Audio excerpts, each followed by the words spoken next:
courtesy of that pitchfork and a tot of whiskey, the war ended. And in the most unexpected way possible, in an English sitting room overlooking the North Sea. If you've ever searched for Battle of Britain stories, World War II German pilot captured in Kent, or Birchington-on-Sea wartime history, you've just found an extraordinary story. This is one that almost nobody tells. Stay with me on this. This is fascinating. I want you to picture a late evening during the late summer on the North Kent coast. The year is 1940. The sky above Thanet has been a battlefield for months. There's smoke trails in the sky from air battles that occurred at that time. The people of Birchington-on-Sea had grown used to looking up at the skies, not with wonder, but with watchful breath held. Now below, at Apple Bay in Birchington, that's a chalk cliffed cove between Birchington-on-Sea and Westgate-on-Sea. That beach then was no longer a place for holiday making. The sand was laced with barbed wire. There are concrete gun emplacements up in the cliffs. There's a pillbox on the headland. It's manned, ready to repel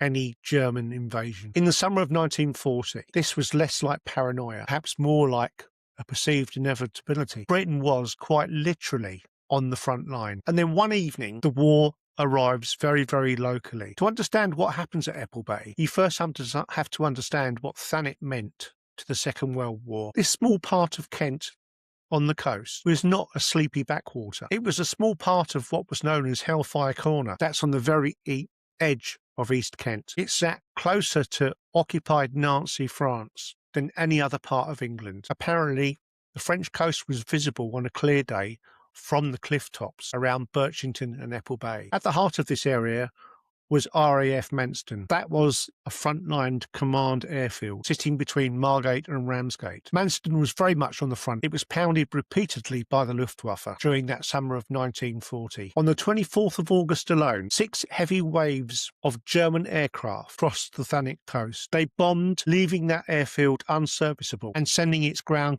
crews below into the chalk shelters that were honeycombed below. The Isle of Thanet was a restricted area. Civilian movement was controlled. Evacuation of people was strongly encouraged. Many children had been sent away, and yet many of those residents, particularly the older and the stubborn and the formidably capable, well, they stayed put, didn't they? At Apple Bay itself, aerial reconnaissance photographs taken by the RAF on the 22nd of February 1941, now held in the Historic England Archive, revealed the extent of the coastal fortification. 3 gun emplacements banked into the cliff on the western side of the path leading down to the beach. There were military huts at the top of St James's Terrace. There was a pillbox on the headland. This little bay of Apple Bay had become a small fortress. It was into this world, heavily defended, that a Luftwaffe pilot fell from the sky. The specific date of the story is not recorded in any official documentation, certainly none that I've been able to find through the research that I've done, and that in itself is quite telling. The story has survived apparently not through pages or military archives. It's simply been by living memory of the community of Birchington. It's an oral history, and it's the kind that was passed, stories told neighbour to neighbour, parent to child, across garden fences, over a cup of tea. And for Birchington, that makes it no less true, or no less extraordinary, albeit I do wonder if the story may have been perhaps gathered some embellishment over the years. Nevertheless, the story is fascinating. It's quirky. It's typically British stiff upper lip. What the local tradition tells us is this: a German Luftwaffe pilot, his aircraft apparently damaged in the combat over Thanet, or perhaps he'd simply run out of fuel. Well, he bailed out and his parachute brought him down on the cliff tops near Apple Bay. Now, a parachuting German pilot over the Kent coast in 1940 was not in itself an unusual event. Dozens of Luftwaffe aircrew came down during the Battle of Britain. Some were greeted by armed soldiers, some by angry civilians, and at least one, famously, escorted by the local Home Guard. And that was before he'd even untangled himself from his harness. What makes this Apple Bay incident fascinating is who was waiting for this pilot when he landed. His pilot floated down, staring not at a platoon of soldiers, not at an ARP warden, but at a woman, a formidable woman, in fact, and she was holding a pitchfork. Her name was Mrs. Grace, and if that name rings a bell, well, it absolutely should do. Mrs. Grace was the sister of W.G. Grace, the famous cricketer from the Victorian era, the man who personifies English cricket to this day. It's said that he invented the modern game. He scored nearly 55,000 first-class runs over 44 seasons, and apparently that remains to this day one of the most towering pieces of history of sport in England. William Gilbert Grace had 4 sisters: Anne, Fanny, Alice and Elizabeth Blanche, and his remarkable family, raised at Downend near Bristol by parents who encouraged all 9 children, daughters included, to participate in sports. That resulted in children growing up as considerable characters. The Grace women were not, by any account, the sort to be easily rattled. W. Grace himself died in 1915, just weeks after the guns of the First World War had begun to roar across Kent. The Grace family, in fact, had a clear connection to Kent. Grace had played at Canterbury as a 17-year-old, and he returned to Kent throughout his long career. And now here was his sister, a woman of somewhat advanced years. She was entirely alone, formidable, and on a cliff top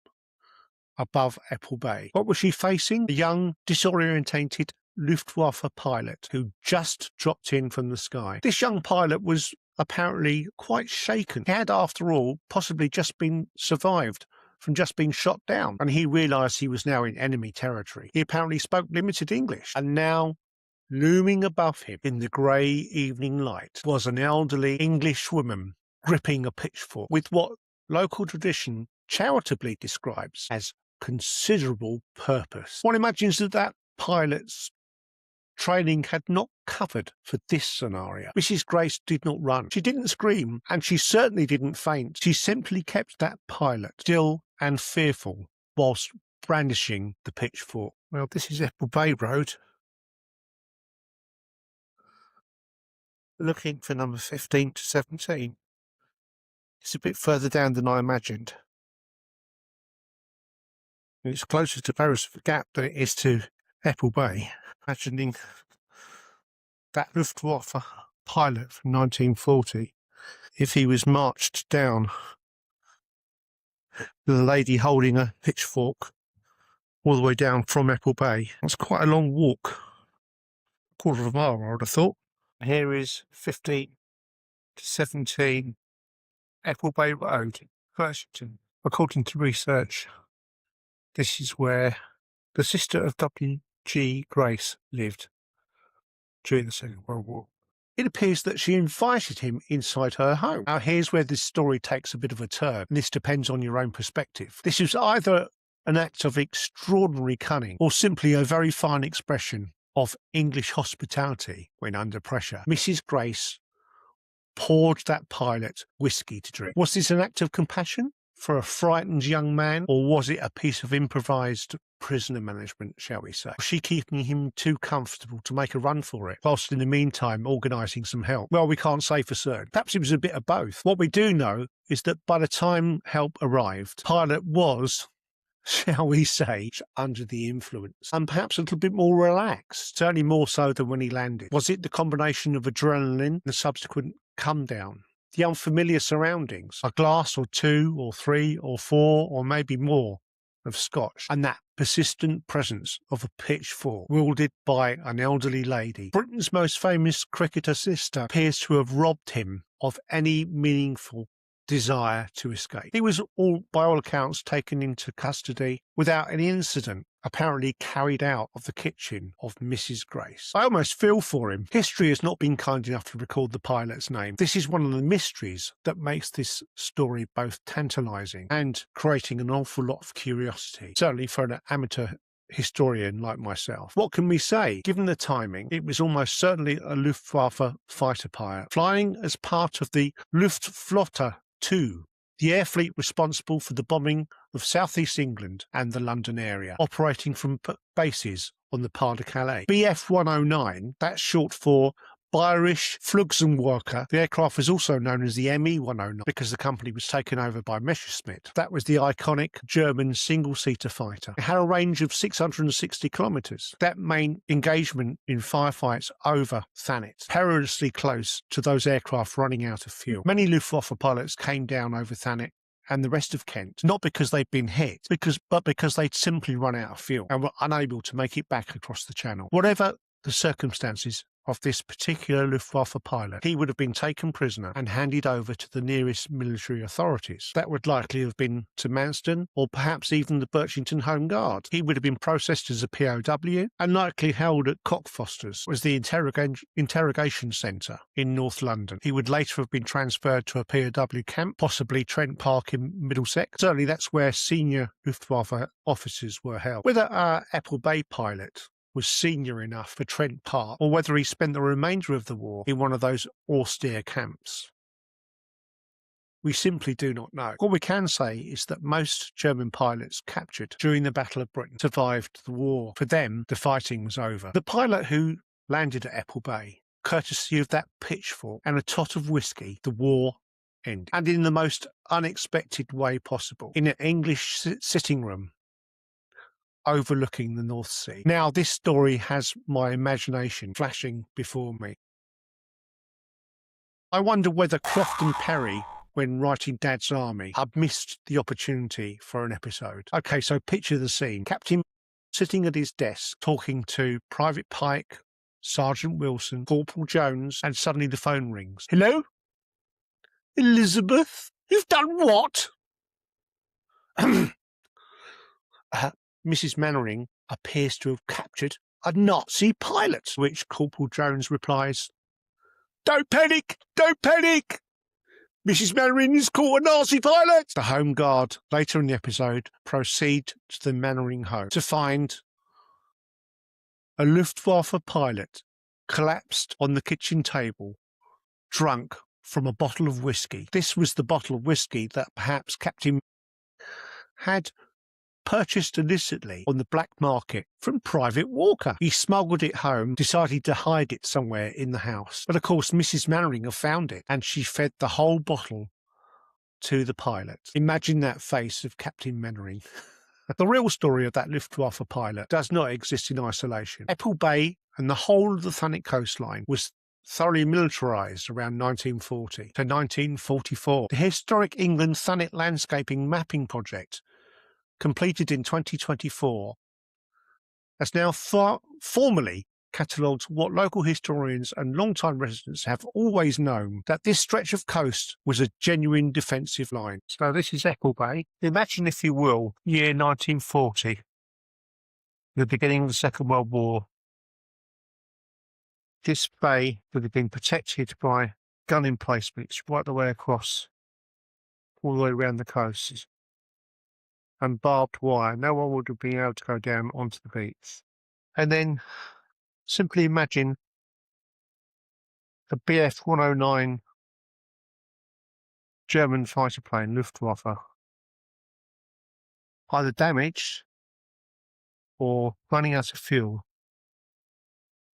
and the pilot bailing out and parachuting down this area. At Apple Bay alone, aerial photographs from 1941 confirm the three gun emplacements dug into the cliffs on the western approach to the bay. There were two military huts, one of which was likely connected to the gun position, and a pillbox on the cliff top, commanding views both east and west along the shoreline. Further along at Minas Bay, a 335-metre line of concrete dragon's teeth. These were anti-tank bollards, while they ran the length of the seafront. The threat of that landing was entirely real. It was Operation Sea Lion. That was Hitler's plan to invade Britain. The initial German planning called for landings right across the coast, from Kent to Dorset, as German generals looked out over the coastline from France. British looked at the same coastline. They built pillboxes, gun emplacements, and of course minefields. So the Isle of Thanet was this section of Hellfire Corner, and it earned its name. The histories of bombing raids on Margate and Ramsgate. That's where 29 people were killed in a single night during August 1940. It was apparently described at the time as the world's worst assault from the air. Those bombs hit the Winter Gardens. They hit residential streets. On the 24th of August 1940, approximately 80 German aircraft crossed the Thanet coast in a single wave, and RAF Manston was left unserviceable. This is a world in which Mrs. Grace stood on a cliff top armed with a pitchfork. It was not an eccentric sideshow. It was an act of courage embedded in one of the most fiercely contested patches of sky and coastline during the entire war. There's something wonderfully quintessentially English about this story. It was a great nation's, shall we say, existential crisis, condensed to its most human scale. One very determined woman, one very surprised young man, one pitchfork, and one generous pour of whiskey. The story that W.G. Grace's sister, in her elderly years, adds something to the history of World War II. In the Battle of Britain, and this occurring on a windswept cliff top at Apple Bay in Birchington-on-Sea. It's the kind of history that rarely troubles itself to record formally, but it's one that communities remember forever.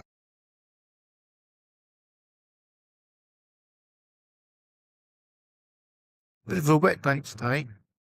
This is Apple Bay. If you walk to Apple Bay today, you'll find a quiet, beautiful little cove. The gun emplacements are gone. There's no longer any dragon's teeth. The barbed wire is gone. Sea moves in and out on the shore with complete indifference to the history. The story is still there. Now, we often speak of well-being as something personal and private, a matter of therapy and perhaps of mindfulness or the right morning routine. There's another kind of well-being that comes from knowing where you are, understanding the history of the ground beneath you and the stories that come from it. People that lived through the war in Birchington, those who stayed here when they were told to leave, those who manned the pillboxes, those who grew their vegetables in the shadow of the gun emplacements and watched the dogfights above. Those people were resilient. Mrs. Grace didn't need a manual. All she needed was a pitchfork and a sense of who she was, a woman of great courage. She was focused. She's probably a woman that would terrify the life out of any man that ever spoke to her. That's a sense of identity, and that comes rooted in community. It's in local knowledge, in the particular light of a particular bay on a particular coast. That's not a small thing. It is, in fact, the foundation of everything. And stories like this one, carried from neighbour to neighbour for more than